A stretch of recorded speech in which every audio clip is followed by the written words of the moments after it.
Les damos bienvenidas a todas y todos. Hoy día vamos a escuchar a Alejandra Rebolledo, que es alumna de posgrado y está haciendo no sé, una internado, entiendo, algo así, una estadía acá. La verdad que no estoy tan, lo siento, pero No no te estoy preocupes. tan... Tú nos cuentas mejor, Ale. Yo presento a la Ale, Profe yo Carlos, presento a la ajá, el Ale. profe Carlos nos Carlos va a me, sí. presentar a Alejandra, que tiene mucho más eh, conocimiento de su estatus actual. Sí, les cuento que Ale nos va a presentar la charla Distribución Potencial de Sula Leucogaster en el Pacífico Oriental Tropical, eh, que forma parte de su investigación anterior, tengo entendido. Bueno, ahí nos va a contar con mayor propiedad. Dejo por favor con ustedes a Carlos Valeris, que amablemente nos va a hacer la presentación de Ale. Lo siento, Alejandra, por ser tan No te perdida. preocupes, tranqui, no, tranquila. Tienes mucha información, tranqui. Carlos, por favor. Bueno, buenas tardes tengan todas y todos. Bueno, para mí es un gusto presentarles a Alejandra Rebolledo. Alejandra es una bióloga marina mexicana egresada de la Universidad del Mar en el año 2019 de la región del estado de Oaxaca en el Pacífico, digamos, mexicano, costa pacífica mexicana. Bueno, su formación principalmente se ha enfocado en estudios de ecología, pero también en monitoreo ambiental, análisis espacial con sistemas de información geográfica. Y así también llega a Chile, donde desarrolla una de sus experiencias internacionales más significativas. En el año 2018 visita lo que es el Parque Omora para realizar su primera práctica profesional. Le gustó tanto que regresó en el año 2019 y en el año bueno, en esos 2 años participó en diferentes actividades, bueno, con el doctor Ricardo Rossi, bajo el enfoque de lo que es la conservación bicultural y también en el monitoreo de aves que realizamos en Omora junto con el ornitólogo Omar Barroso y el profesor doctor Juan Rivero. En 2025, finales de 2025 y 2026, regresa a Chile esta vez, bueno, para desarrollar sus estudios de posgrado en la Universidad de Magallanes, pero también durante este periodo, el verano pasado, pudo participar con nosotros en distintas actividades, dentro de ellas el tercer curso de alineamiento de aves, los monitoreos mensuales en el Parque Mora, campañas para el monitoreo de influenza aviar con el doctor Pedro Jiménez, así como en el taller de aves playeras, de investigación de aves playeras y tecnología motos que realizamos juntos en Río Grande, Argentina. Bueno, una profesional, digamos, con muchas cualidades, además personales y profesionales, y que hoy, como los comenta Paula, nos va a presentar lo que fue su trabajo de investigación para graduarse como biólogo marino, titulado Distribución potencial de Surulecogaster suriforme sulide en el Pacífico Oriental Tropical. Bueno, sin más preámbulos, adelante Alejandra, estamos acá para escucharte. Ay, bueno, agradezco mucho la presentación del profe Carlos, de verdad, un honor ser su alumna. Si me detengo a cada rato es porque estoy tomando agua, tengo mucha tos, espero no interrumpir demasiado. Y me gustaría igual iniciar con una experiencia, mi primera interacción que tuve con esta especie, que es justo la fotografía que tenemos aquí. Estábamos en una embarcación, mi director y mi codirector de tesis, estábamos para otros tesistas de ellos buscando delfines y ballenas, y a lo lejos yo como que vi esa ave y dije, eso no es una piedra, o sea, fue muy curioso. Y entonces cuando nos acercamos con la cámara y binoculares nos dimos cuenta que este que es el bobo café o Solalucogaster estaba posado sobre una tortuga. Se me hizo muy badass y como que la primera interacción que tuve con esta especie fue para mí muy significativa y dije, no, de aquí soy, esta para mí será siempre y para siempre mi especie favorita, o sea, amo las aves en general y es por ello que siempre me ha gustado trabajar con ellas, no importa en qué enfoque o en qué disciplina se encuentra alrededor y pues bueno, agradeciendo, entonces voy a darle continuidad a esto. El contenido que... Uy, si le di... No está pasando, pero... Ahí está ya. Y bueno, el contenido que vamos a ver hoy es, vamos a hablar sobre conceptos de distribución de especies, sobre modelos de distribución, conceptos básicos de nicho ecológico y cómo esto está puesto sobre un diagrama de Bann, la distribución potencial y las herramientas que hemos usado dentro de ellos, las aves como modelo de estudio, hablaremos sobre la familia y sobre todo nuestra especie objetivo, que fue la Leucogaster, y cómo las variables ambientales son claves en aves marinas. y posteriormente daremos los resultados que obtuvimos a través de este trabajo y a partir de ahí hablar sobre las perspectivas futuras hacia la región subantártica. Entonces, comenzando con la distribución de especies, sabemos que las especies como tal, la distribución de esta no es aleatoria, ¿no? Ya que está determinada por las necesidades ecológicas que tengan en sí y el espacio en el que ocupa, donde puedan sobrevivir, alimentarse, reproducirse, etcétera. Entonces, es muy común que nos hagamos preguntas como, ¿cómo llegaron las especies a sus hábitats y qué limita esta distribución? Bueno, es importante saber que esta distribución de especies va a depender de muchas variables, pueden ser ambientales, biológicas y geográficas, ¿no? Y también tiene que ver mucho con las interacciones biológicas y genéticas, ¿no? Algo que me encantaría hacer hincapié es un concepto que aprendimos demasiado sobre la ley de Liebig, que prácticamente dice o menciona este personaje que el crecimiento de un organismo va a estar limitado siempre por el factor, por el recurso más escaso dentro del ambiente. Y él menciona que eso siempre prácticamente será la temperatura, el que será el principal factor limitante. Ahora bien, entonces, ¿cómo podemos poner la distribución potencial? Bueno, existen modelos de distribución, los cuales están divididos en dos, ¿no? Que son los modelos de distribución de especies y el modelo de nicho ecológico, ¿no? Que ambas ocupan datos de presencia y ausencia y variables ambientales para poderlas ejecutar y materializar. Pero para poder hablar de modelos de distribución, tenemos que hablar de un concepto básico que es el nicho ecológico, el cual, dependiendo del ecólogo y del enfoque, y hasta la fecha yo siento aún en mi poco conocimiento, porque me falta todavía descubrir, que todavía como tal no está tan expuesto en sí o no está tan definido porque es demasiado complejo. Entonces, inicialmente existían como dos enfoques, el greeneliano, que es el que solamente dice que las variables ambientales son las que generan el nicho ecológico en sí de la especie, y el eltoniano, que son las interacciones biológicas las que realmente hacen en función al nicho, ¿no? Pero posteriormente llega Hutchinson y dice, ¿saben qué? Une ambos enfoques donde dice que un nicho ecológico es el hipervolumen de un número de n dimensiones, donde cada dimensión pues va a ser un factor biótico y un abiótico, ¿no? Eh, y bueno, todo esto está materializado en un diagrama de Banff, donde lo podemos ver más fácil. Son estas tres intersecciones en donde podemos ver que M va a ser nuestra área o nuestra geografía tal cual, nuestra área limitada, donde B serán las interacciones biológicas y A las interacciones abióticas. En los modelos de distribución trabajamos con las variables ambientales o las variables abióticas y M. Y entonces esta llamada G1 es nuestra área invadible, o bien dicho de otra manera, es nuestra distribución potencial, ¿no? Que es una zona geográfica donde existen las condiciones ambientales necesarias para la presencia de la especie o del organismo estudiado, ¿no? Y que son útiles para la concentración de sí misma y para las áreas naturales protegidas. Si bien la distribución potencial, las herramientas que se pueden ocupar o las herramientas que son más conocidas y más nobles para poder obtener las áreas con condiciones ideales de esta especie, es Maxent, que es un algoritmo que trabaja con la máxima entropía, ¿no? Y es muy noble, ¿por qué? Porque solamente ocupamos prácticamente datos de presencia, no necesita datos de ausencia, lo cual es súper viable porque es muy común que en trabajos de investigación no tengamos estos datos, ¿no? O sea, muy difícil adquirir estos datos, ¿no? También algo increíble es que puede predecir a partir de esta información completa, tal cual como lo mencioné, y puede modelar efectos de cambio climático, ocupa otros escenarios, el más famoso es el escenario A2, que es como el peor escenario posible. Puede también mapear distribución potencial, como lo ocupamos en este caso, y también mapea, bueno, ayuda a obtener mapas sobre el pasado, el presente y el futuro de los organismos en sí, ¿no?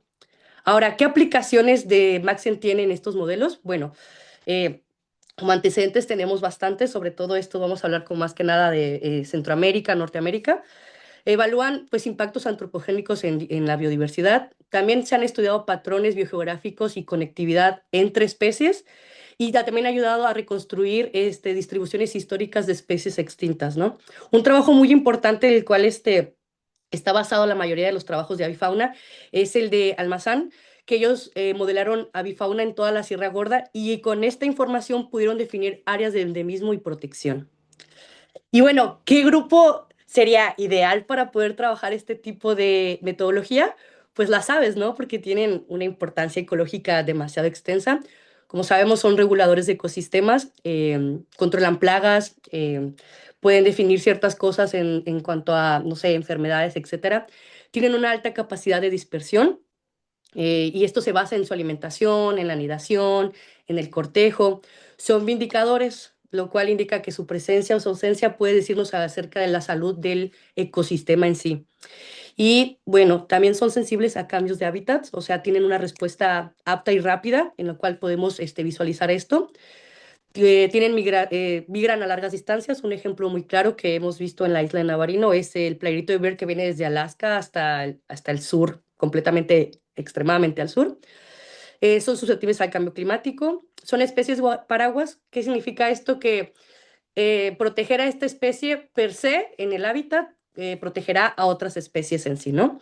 Y bueno, tienen los factores como la diversidad y la sustentabilidad de hábitats, ¿ok?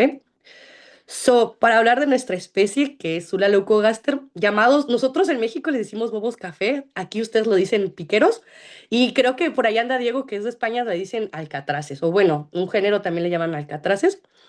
Este es un mapa viejo que fue con el cual nos ayudó como a visualizar también cómo funcionaba de la distribución general de la especie que está dentro de la Conavio, el cual realmente está incompleto. Eh, Su ecología básica es que tiene dieta de peces pelágicos menores, contiene un dimorfismo sexual en sí, donde la hembra será visualmente más grande que el macho, donde la coloración del pico es completamente rosácea en comparación del macho, que es azul, y cuenta con una mancha ocular, ¿no? Como se puede visualizar en la imagen. Existen dos subespecies que afortunadamente fueron catalogadas en el 2024 ya como tal subespecies, porque era muy común confundir a Azula leucogaster con estas subespecies, ¿no? Y para verlo más fácil, de hecho aquí, este es es la subespecie de leucogaster, que era muy común confundirla con leucogaster inmaduro, y pues no, nada que ver. Y de hecho, podríamos ver igual aquí también con la leucogaster plotus, que su diferencia era la coloración también de pico y de las patas, era bastante diferente, ¿no? Y bueno, esta es como tal el organismo principal en sí, que es la leucogaster. Y como sí, se sabe que el éxito reproductivo de esta especie pues está relacionada con las características físicas y biológicas del lugar donde se encuentra, ¿no? También es un indicador de productividad primaria, el cual sí es muy común verlo en zonas pesqueras, en barcos, cerca de la costa, etcétera, ¿no? Y bueno, ¿qué variables claves son ambientales son utilizadas para aves marinas o que nos son indicadores para esto? Es común saber que las variables climáticas y las topográficas nos van a ayudar a determinar el hábitat y la dinámica poblacional en sí de estos organismos, ¿no? Eh, dos, este, Dos variables súper claves es la batimetría y la distancia a la costa, ya que esto está relacionada con el acceso a la alimentación y la anidación en sí. Otros igual trabajos que mencionan es que la temperatura superficial y la clorofila está relacionado con la productividad primaria y las presas y por ende con las interacciones con las aves marinas, ¿no?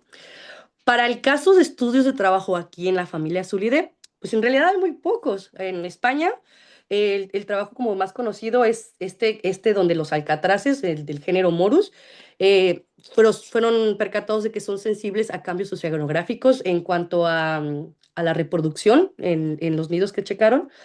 Y bueno, otros trabajos dentro del género, igual, esta es una especie, creo que con este igual pueden identificar igual azula, de que es muy carismático, que es el bobo de patas azules, que es el Zula nuboxi, y ese sí ha sido muy estudiado en las Islas Galápagos y en Ecuador, que estas responden a la temperatura superficial del mar y a la disponibilidad de presas, ¿no? Y un trabajo igual, pues consistente dentro de este género y de nuestra especie es de las colonias, la biología de las colonias e islas dentro del Pacífico mexicano, y también otros trabajos donde mencionan que la distribución se encuentra influenciada por surgencias, que es la salinidad y la temperatura.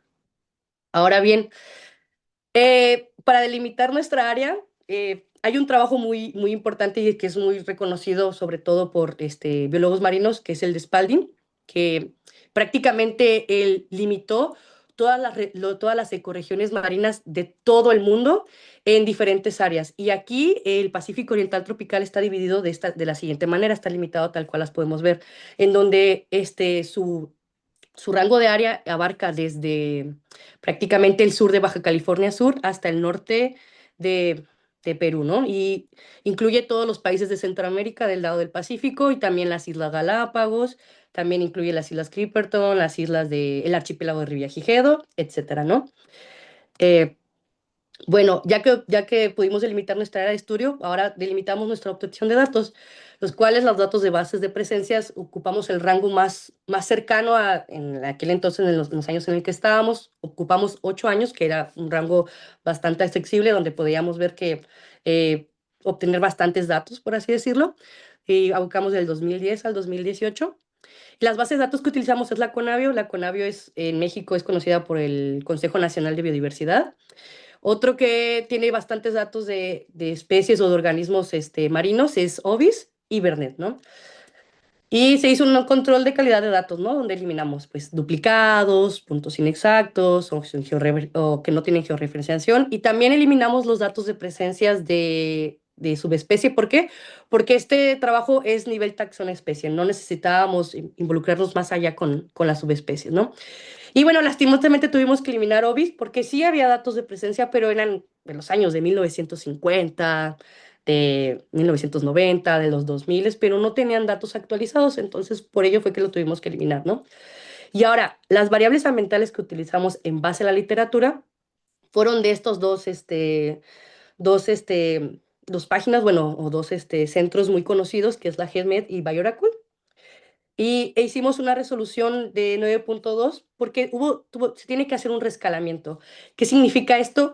No todas las variables a la hora de descargarlos van a tener la misma escala o, por así decirlo, el tamaño del píxel, tal cual. Entonces tenemos que nivelarlos como para no quedarnos sin datos o que no haya bases erróneas, ¿no? Entonces es muy común rescalarlos y lo común es rescalar hacia arriba para no perder datos, ¿no? Y bueno, la parte estadística hicimos una correlación de Pearson y una prueba de Jackknife que se hace dentro de Maxen. Y todo esto lo mapeamos en ArcGIS. También se puede mapear dentro de QGIS, pero en ese entonces andábamos muy ArcGIS, ¿ok? So, el método de modelación, como ya fue mencionado antes, ocupamos Maxen y ArcGIS. Y lo interesante es que el propio Maxen tiene su manera de evaluar y validar el modelo, pero aún así también ocupamos otro que se llama Niche Toolbox, el cual desgraciadamente ya no se encuentra tan en fácil acceso y por ende lo tenemos que emular dentro de RStudio, lo cual al inicio para mí fue un poquito de dolor de cabeza porque yo en ese entonces no manejaba nada de RStudio. Eh, y emular el programa dentro de un programa fue bastante divertido, pero ya, se logró, que era lo importante, ¿no? Ahora bien, ¿qué obtuvimos? Bueno, de estos datos iniciales obtuvimos 8.710 datos y después de la depuración nos quedamos con solamente 318 datos y podemos visualizar lo que efectivamente se encuentra en toda nuestra área de estudio, ¿no? Incluso en las mismas islas y las ecorregiones que anteriormente mencionamos. Ahora, ¿qué variables utilizamos? Pues de acuerdo a la literatura, ocupamos 10, el cual es un número de variables razonables, que fueron pues batimetría, clorofila, distancia a la costa, los fosfatos, el hierro, los nitratos, salinidad, silicatos, temperatura superficial del mar, la media, y la temperatura del aire media, ¿no? Y bueno, hacer nuestra correlación de Pearson, nos dimos cuenta de algo, de aquellas que no estaban correlacionadas completamente eran distancia a la costa, batimetría y los nitratos. Sin embargo, las otras sí estaban altamente correlacionadas. Entonces, tomamos la decisión de correr el modelo para ver cómo se comportaba este modelo, ¿no? En sí, tal cual. Lo bueno es que Maxim pues, puede funcionar abiertamente con correlación, entonces no estábamos tan preocupados en esa parte. Y el mapa que obtuvimos fue el siguiente, ¿no? Donde podemos ver que la zona de idoneidad de la especie, junto con las variables y las presencias, se puede ver en el rango de colores, donde rojo amarillo es la zona altamente idónea para esta especie y el azul es área que definitivamente no es idónea, donde el valor absoluto es cero, del 0 al 1, ¿no? Si lo queremos ver más cerca, incluso podemos ver en las propias islas que hay bastante área idónea, a excepción de ciertas zonas de las Islas Galápagos, donde podemos ver que solamente ciertas zonas, ¿no? E igual podemos ver ciertos huecos dentro de Centroamérica, donde no todos serán altamente factibles o zonas idóneas para esta especie, ¿ok? Y bueno, lo interesante de Maxen, dentro del Jackknife, podemos ver la contribución de la variable en sí sobre cada una donde cada variable por sí sola, cómo contribuye a este modelo. Y efectivamente, pues batimetría y distancia a la costa fueron por mucho las variables que más contribuían a este modelo. y también lo podemos corroborar con la correlación de Pearson.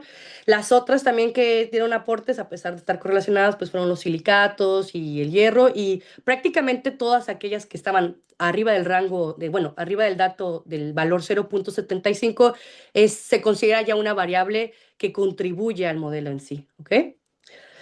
Y bueno, lo interesante también es que Maxent nos da las curvas de respuesta, que en sí como cada una de las variables por sí sola nos da el rango de idoneidad de la misma especie, ¿no? Ejemplo, aquí es que el hierro es que el rango de idoneidad para Azula leucogaster está entre los valores del 3 o 2 hasta el 6 de partes por millón sobre partes, no, ¿cómo era?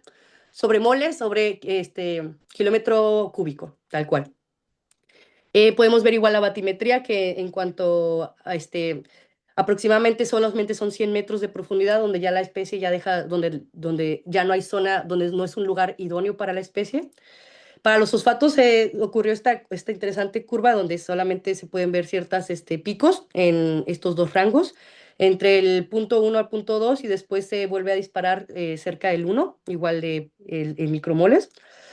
Para nitratos ocurre exactamente lo mismo. Y en clorofila tenemos este alto pico entre 1 a 1.5. Y en la temperatura del aire, pues al ser una zona tropical, no hay tanta variación, donde lo más alto sería entre 22 a 29, pero no hay una baja tan puesta o tan vista. En los silicatos igual ocurre este pequeño rango y para la distancia a la costa el rango que podría ser idóneo es menos de 100 kilómetros, ¿no? De distancia a la costa hacia el mar. Otra parte de partes por millón es la salinidad, donde igual el rango abarca entre los 28 a los 30 partes por millón. Y la temperatura superficial del mar, igual repitiendo lo mismo, como es una zona tropical, esta abarca entre los 26 a los 30 grados para este modelo.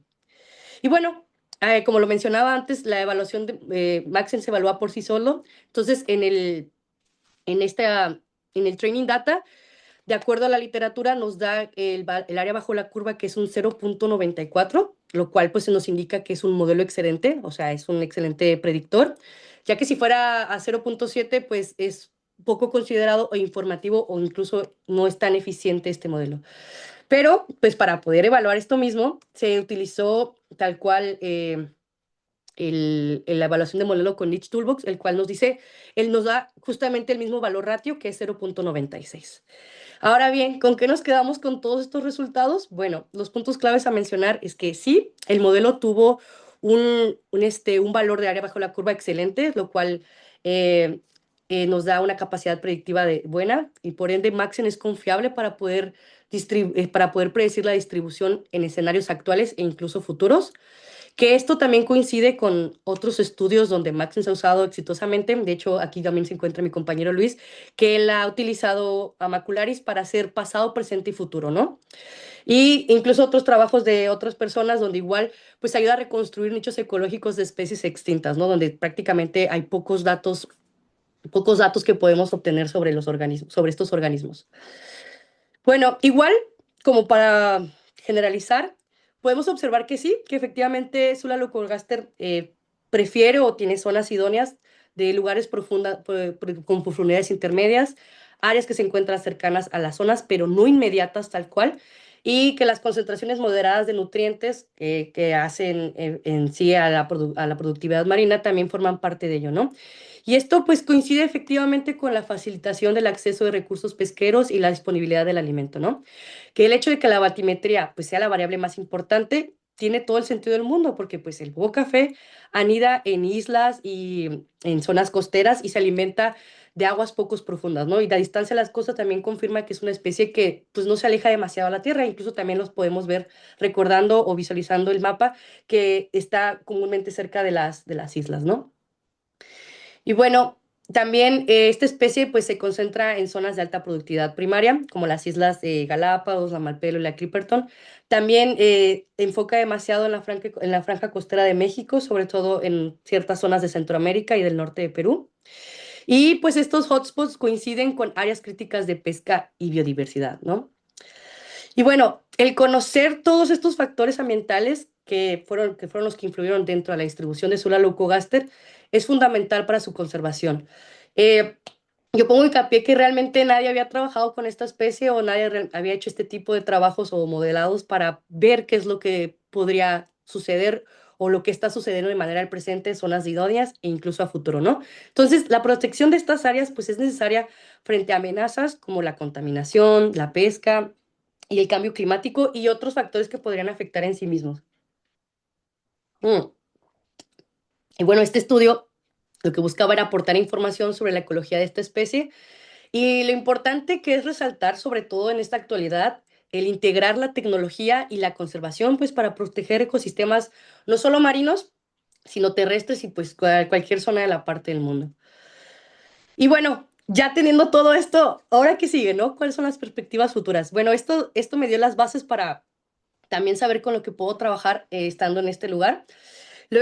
Lo que me encanta es que esta metodología, o bueno, estas herramientas son transferibles, o sea, Maxen no tiene limitaciones ni restricciones geográficas, lo cual podemos también ocuparlo en diferentes organismos y escenarios posibles, sobre todo en esta zona tan específica y tan importante y tan increíble para estudiar. Y bueno, en mi caso, pues poner sobre todo las faunas de aves marinas y de aves del bosque subantártico, que esto ya es algo que pues ya se está implementando y que estamos trabajando en junto, yo como alumna con el profesor Carlos, y que también será utilizado para mi tesis del magíster, es como una de las herramientas que utilizaremos en este caso, con influenza aviar, y no nada más con eso, sino también dentro de las proyecciones del programa de anillamiento a largo plazo que realizamos en el Parque Mora, el cual pues para mí sería un honor poder aportar algo dentro de eso. Y también, no solamente en aves, sino que nos ayuda a responder ciertas preguntas con esta metodología que podríamos, no nada más, o sea, uno, sino todos poder trabajar. Y son preguntas como ¿y zonas idóneas en aves, en organismos marinos, bajo escenarios del cambio climático? ¿Y cómo se vería afectado pues, el nicho ecológico de especies clave o especies centinela que ocupan demasiado también dentro del CHIC ante la pérdida del hielo marino y el calentamiento oceánico? ¿O qué otras áreas del Atlántico Sur tienen condiciones idóneas para especies actualmente que se encuentran restringidas dentro del Pacífico, ¿no? O bueno, hacia el Pacífico. Eh, esta y muchas respuestas se podrían responder con esta metodología o con esta instrumentación. Entonces, es lo noble de que no tienes que ser un ornitólogo, no tienes que ser un, no sé, un entomólogo, sino que puedes responder absolutamente bueno, puedes abarcar e incluso apoyar las preguntas que se tengan de acuerdo. Y algo que igual como ya como para cerrar esto, justo me tocó la presentación de una compañera Joana, que es del doctorado, bueno, que ella es del doctorado, en un lugar muy bonito aquí en un museo, donde me encantó ver este mapa, se me hizo exactamente bello.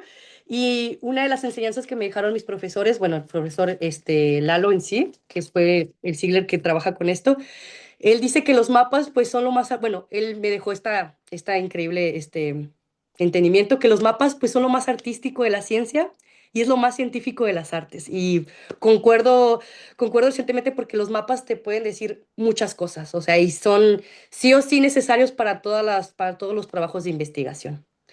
Y espero les haya agradado. ¿Alguna pregunta? No sé, muchas gracias por su tiempo. Agradezco demasiado que me escucharan. Ojalá tener el gusto y el placer de conocerlos a todos. De verdad agradezco porque están aquí. Muchas gracias a ti, Ale, por la oportunidad de escuchar tu trabajo. Ay, gracias. ¿Desde cuándo quería toser y no podía? Perdón. Mm, Muy bonito trabajo, mm. Ay, muy gracias. interesante. Sí, y súper bien la presentación. Ay, gracias, Felicitaciones. gracias. Nada, Raúl tiene una pregunta, entiendo. Ya. Em, hola, hola, Ale. Hola, ¿qué tal? Muchas Mucho gracias, gusto. muchas gracias por tu presentación. Mm. Bastante interesante esto, básicamente el asunto de las movimientos migratorios de las aves. Tengo dos preguntas. Sí, tú hablas de un modelo que has desarrollado con respecto al patrón me imagino, eh, en donde el área donde está lo que nos llamamos piquero, ¿no? Ajá. La primera pregunta es, en base a esa predicción, esa predicción, por ejemplo, podríamos conocer si, por ejemplo, en, no sé, en 10, 20 años, saber si es que esta área de influencia va a aumentar, va a disminuir. Y Sí, la perdón, segunda perdón, pregunta. discúlpame. No, no, dile, dile, dile. Pregunta. A lo largo de estos seminarios hemos visto muchas veces que tú lo mencionaste a grandes rasgos, la influencia del antropoceno, básicamente la influencia humana. Y quería preguntarte más que nada si se han planteado el asunto con respecto a, ya que estamos mencionando, por ejemplo, la costa de Baja California, México, sí se han planteado con respecto a cómo la gobernanza puede influir en los cambios de patrones, de patrones, no solamente en cómo se distribuyen las aves, sino que también, como mencionaste acerca de la batimetría. Entonces, y mencionaste el asunto de la protección. Entonces, evidentemente, si no hay protección adecuada, puede haber muchos cambios. Me gustaría que profundizaras un poquito en ese ámbito. Gracias. Sí, bueno, espero responder tus preguntas al mismo tiempo. Sí, Ujú. sí podemos predecir incluso a corto plazo. Como tal, una de las, no, no es como restricción, pero prácticamente es muy común predecir a 100 años. Y como mencioné antes, el escenario que más se ocupa es el escenario A2, que es como el peor escenario posible que con respecto al cambio climático. Eh, yo todavía sigo trabajando con eso porque aquí en sí lo que queríamos primero es con ese trabajo, como no hay una base, primero hacer zonas idóneas y después hacerle la siguiente fase que es más bien todavía estamos trabajando en ello, que es hacer con respecto al cambio climático, ¿no? Hacia el futuro. Afortunadamente, te digo, un compañero pudo, bueno, él sí trabajó tres, presente, pasado y futuro, el cual se me hace un trabajo súper completo. En este caso, nada más buscábamos zonas idóneas porque no había información tal cual de esta especie. Y lo que dices tú sí es muy, muy importante porque este tipo de trabajos te ayuda sobre todo a tener las bases para que las interdisciplinas trabajen, ¿no? Sobre todo en el área de gobernanza, ¿no? De decir, mira, ¿sabes qué? Estos lugares son ideales para conservar porque esta especie, ta, ta, ta, ta, ta. O sea, es una fuente viable para realizar este tipo de trabajos. Y te digo, no nada más tiene que ser con aves, o sea, hay muchos, sobre todo aquí en el área, en la parte subantártica, mencionan mucho las especies centinela y qué más para poder profundizar esto con ello. Entonces, no sé si respondí tu pregunta más o menos, si es por ahí.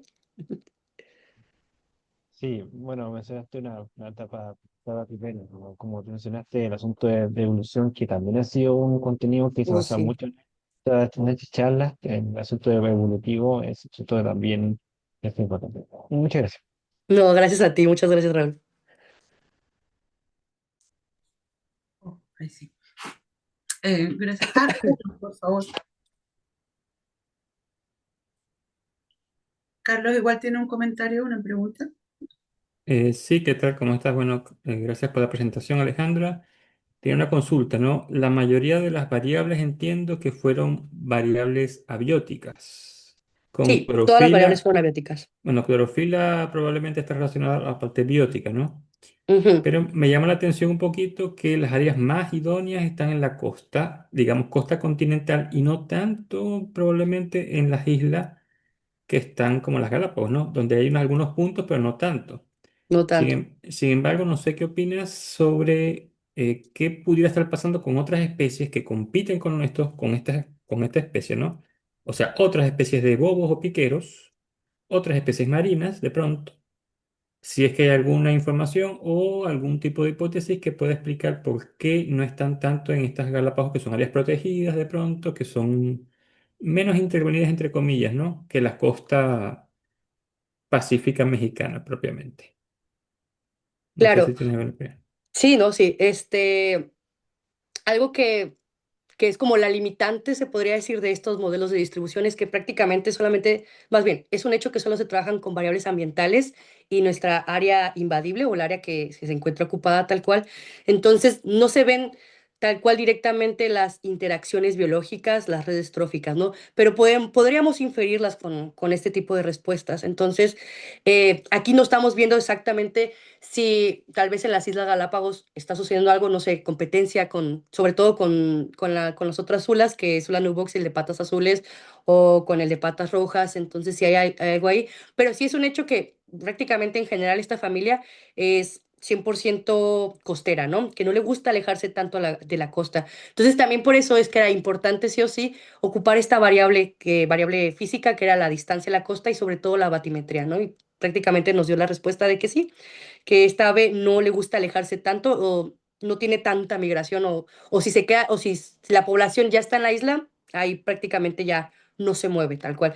Y sí, tiene que ver, o sea, se me hace a mí muy complejo, yo siento que aún todavía estoy estudiando la parte ecológica en general porque son tantos los conceptos que hablamos sobre interacción de especies, sobre genética, etcétera. Entonces, esto es como una rama de las tantas cosas que se podrían aportar, tal cual.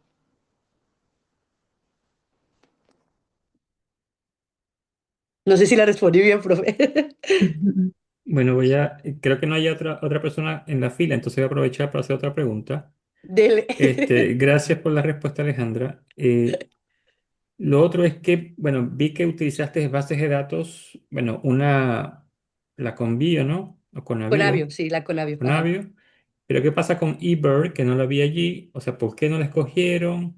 Si es que hay alguna restricción, o qué bases de datos nos recomendarías utilizar aquí en esta zona del mundo, Wow. como BGIF, o sea, como Sí. GBIF, o sea, otras. Eh, en ese entonces, como Ebert, o sea, no es que no sea una fuente confiable, sino que, como, no sé cómo, no quiero sonar mal, pero, o sea, para sí, Ebert es una fuente confiable, sí, pero a veces suele pasar que los usuarios dan datos erróneos o datos duplicados o no sé, datos no georreferenciados e incluso, bueno, usted que es ornitólogo y que lo sabe, es muy fácil confundir especies, es muy fácil que solo con mirar, no sé, de lejos, sobre todo con aves marinas, que es muy difícil, si no tienes cierto entrenamiento, es muy fácil como confundirte con la especie. Y pues la Conavio tal cual, esa base está 100% confiable porque trabaja con proyectos mexicanos, con otro tipo, con base científica 100%. Entonces, por eso es que nos basamos más en la Conavio que en eBird. Y no es que no se pueda utilizar, por supuesto que se puede utilizar. Lo importante es siempre es que cuando tengas la base en crudo, limpiarlas lo más que se pueda. Entonces, de todos modos, es factible que Maxen pueda ser tan noble en trabajar con datos, datos ausentes y todo lo demás, o sea, no datos de ausencia tal cual. Entonces sí,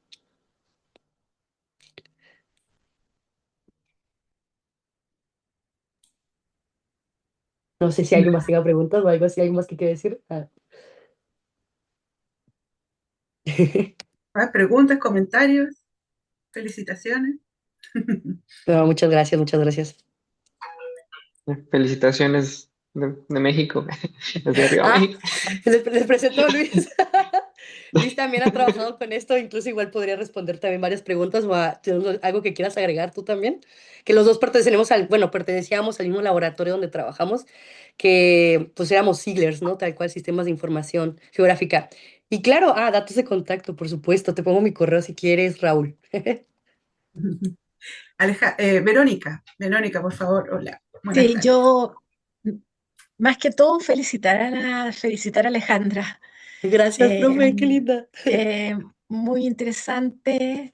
Eh, no soy muy experta no soy experta en las temáticas, no las conozco mucho más que el marco biológico, pero me parece que está muy interesante. Te felicito por lo entusiasmada que estás con tu trabajo Gracias. y muchas gracias por la presentación. Eso principalmente. Ay, Felicitaciones. muchas gracias, profe, qué linda como siempre. Le agradezco demasiado por su tiempo.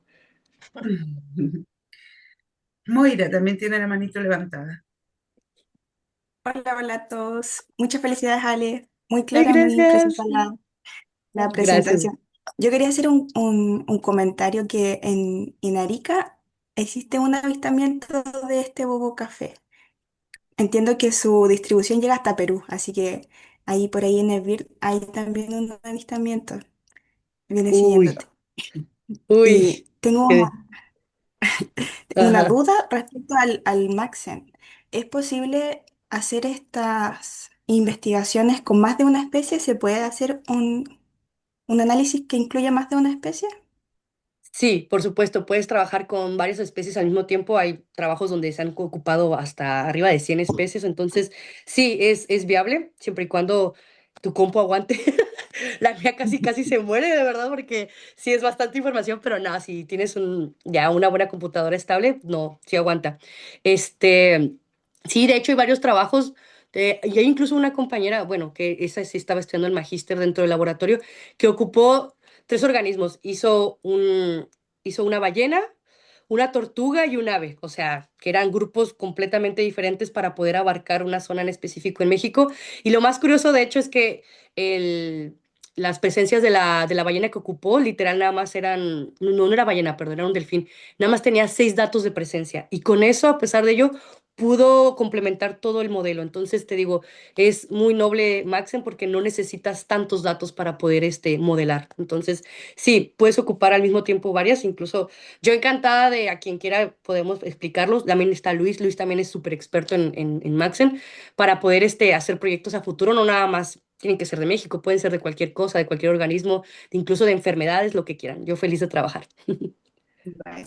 Muchas gracias, Ale. No, a ti, gracias, Moira, por tu tiempo. Laura René también tiene las Sí, manos Ale, levantadas. me encantó tu presentación y también como dijo la profesora Verónica, se nota tu entusiasmo y tu motivación y que realmente quieres a esos pajaritos, se nota y eso a mí me cautivó mucho eso es lo bonito cuando tú logras capturar el interés de una persona que no tiene nada que ver con pájaros en este sentido, así como con la especie en sí y a mí me interesó mucho, vi las imágenes del pájaro, produjo una emoción, ¿sí? Y de ahí va mi pregunta hacia ti, una pregunta un poquito personal No, no. respecto a cuando tú te das cuenta de la vulnerabilidad de esa especie que tú has estudiado y sigues estudiando y todo la crisis climática que estamos viviendo y todas las amenazas que existen, ¿cómo abordas tú esto emocionalmente? Em, ¿Tienes como ideas cómo proteger a esa especie? Oh, wow, qué pregunta tan más bonita y tan más sensible. Y yo que soy una persona demasiado, muy, o sea, abierta a la vulnerabilidad. eh, Híjole, a mí es muy fuerte porque gracias a profesores como el profe Carlos y como muchos programas he tenido la oportunidad de tener interacción directa con las aves, no nada más con aves marinas, sino con aves de bosque y todo. Entonces, yo creo que esa misma conexión que he tenido, el trabajar con ellas, me hace ser tan entusiasta y para querer seguir participando en este tipo de proyectos. No nada más, o sea, en esta parte, pues estamos hablando solamente de la metodología de Maxen, sino en otros enfoques, por ejemplo, en el programa de anillamiento, ahorita que estamos empezando igual con la influenza aviar, etcétera. Y yo creo que sí o sí es necesario, tal vez Hola, desde mi punto de ¿qué vista. tal? Bien, Hola. bueno, ¿cómo vamos? Jacob, porfa, tienes. Ah, no se preocupe. Yo pensé que estaban haciendo otra pregunta. Yo creo que sí es necesario como tener esta como primera emoción como para poder hacer algo, actuar algo, ¿no? Y a partir de ello, movernos, ¿no? Dar los primeros pasos para participar no nada más en proyectos científicos, también puede ser proyectos de talleres con interacción con la comunidad indígena, etcétera, ¿no? Porque creo que solamente así compartiendo el conocimiento boca a boca, o sea, o de otra manera, podemos voltear a ver qué es lo que tenemos alrededor. Y yo lo hablo desde las aves. Hay gente que es amante de las arañas, por ejemplo, allá anda el Diego. Hay gente que también le gustan las aves, que también a Moira. O sea, no nada más tiene que ser con este grupo en específico, ¿no? Lo puedes aplicar en cualquier cosa, los hongos como Sebas. Entonces, me alegra mucho a mí está rodeada de gente que le apasiona lo que hace y creo que eso también me hace todavía ser más entusiasta y más así como más positiva con esto, siendo pro al medio ambiente, no nada más para uno, sino para los que están a tu alrededor.